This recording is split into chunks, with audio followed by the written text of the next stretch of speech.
বাংলাদেশ দল যে দেশেই সফর করুক না কেন বাংলাদেশের সমর্থকরা কিন্তু দলের পিছু পিছু ছুটে আসে তাদের সমর্থন জানাতে। তবে এবারের ভারত সফরের পরিস্থিতিটা একটু ভিন্ন।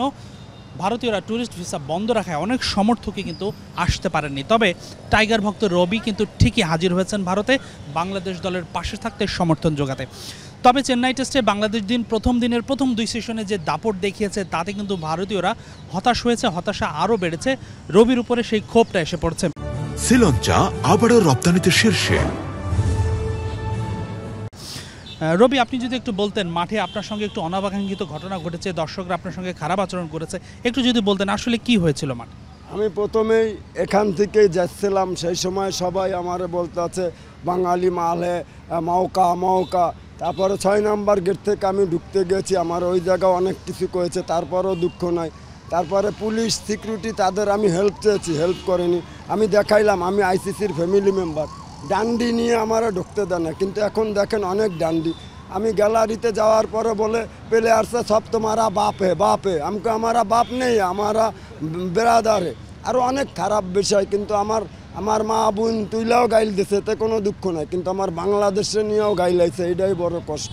কিন্তু ইন্ডিয়ান সাপোর্টার আমাদের বাংলাদেশে গেলে কিন্তু আমরা সিকিউরিটিরে বলে কিন্তু ডান্ডি ওই করে দিই, তাদের পিছে খরচ করি যে দেশের মানুষ। কিন্তু ওদের দ্বারা যে এত খারাপ বিয়ার তাও না। এটি সচিন টেন্ডুলকার লেখা সুধীর ঢুকছে, সুধীরই বলছে ওরে ডান্ডি নিয়ে ঢুকতে দেন না, এটা একটা সম্ভব। ও নিয়ে ঢুকছে, আমি যাই বললাম আইন যেহেতু সমান, ও যেহেতু ঢুকতে পারে। আমি আইসিসি যে ফ্যামিলি মেম্বার সেই ছবিও দেখাইলাম আইসিসির, তারপরও আমার রক্ষা করিনি। দর্শকরা আমার অনেক কথা আমি পুলিশের দ্বারা হেল্প পাই নাই, যেরকম বিসিএসের সিকিউরিটির কাছেও কোনো হেল্প পাই না। রবি, আরেকটু আপনার কথাটা আমি বুঝেছি, বাংলাদেশ যখন প্রথম সেশনে 3টা উইকেট পেল, পরে তাড়াতাড়ি আউট হলো, তখন কি তাদের ক্ষোভটা আরেকটু বেড়েছে কিনা মনে হয় হতাশা থেকে? হতাশা থেকে অবশ্যই বেরোছে। তারপরে তো যা কর কইছে গাইলাছে, এই রুম দেওয়াচ্ছে, মানে অনেক চিনছে। কিন্তু আমি কি করব, আমি একা অসহায়, আমার উইকেট যাচ্ছে আর আমি এই রুম দেখাচ্ছি, আমি কী করবো। সব কিছু প্লেয়াররাও দেখেছে যে সময় আমার অনেক কিছু করছে। সাকিব আল হাসান কিন্তু আমার সোজা ফিল্ডিং করতেছিল, আরও কয়েকজন প্লেয়ারও শান্ত টান্ত দেখছিল যে আমি একা, আমাকে কীরম ধরনের এই দর্শকরা খারাপ বাসায় বা করতেছে আমার দিকে তাকায়। কিন্তু এই জায়গা যদি আমি কোনো প্রতিবাদ করতে যাই তাইলে তো আমার মাইরা লাইছিল। এর জন্য আর আমি কোনো প্রতিবাদ না, পুলিশেরও হেল্প পাই না, সিকিউরিটি তারা দেখতেছে, তাদের বলতেছি, তারপরও তারা আমার হেল্প করে না।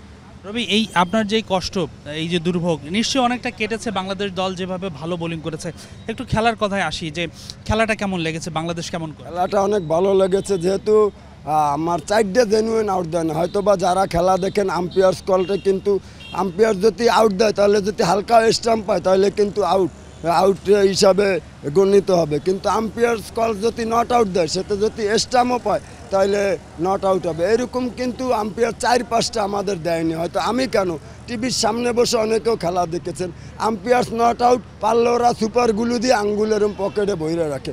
3-4টা রোহিত শর্মা আরও অনেকের কিন্তু হালকা স্টাম্প পাইয়ে গেছে, স্টাম্প পাইছে, আম্পায়ার্স কল নট আউট। যদি আজকে এই আউটগুলো আমরা পেতাম, ওরা এতক্ষণে অল আউট হয়ে যেত, ওরা 200 রানও করতে পারতো না। অনেক ধন্যবাদ আমাদের সময় দেওয়ার জন্য। দর্শক, রবি যেমনটা বলছিলেন, আসলে বাংলাদেশ দল ভালো খেলার সাথে সাথে ভারতীয় সমর্থকদের ক্ষোভ বেড়েছে, যার প্রভাব কিন্তু টাইগার রবির উপরে পড়েছে। এর একটা সুষ্ঠু বিচার হওয়া উচিত। আইসিসিতে যারা আছেন বা ভারতীয় বিসিসিআইতে যারা আছেন কিংবা আইন শৃঙ্খলা বাহিনী যারা আছেন, তাদের এই বিষয়ে একটু দৃষ্টি দেওয়া উচিত, বাংলাদেশ ভক্তদের যেন হেনস্থার শিকার না হন। হাসানুর রহমান, যমুনা স্পোর্টস, চেন্নাই, ভারত।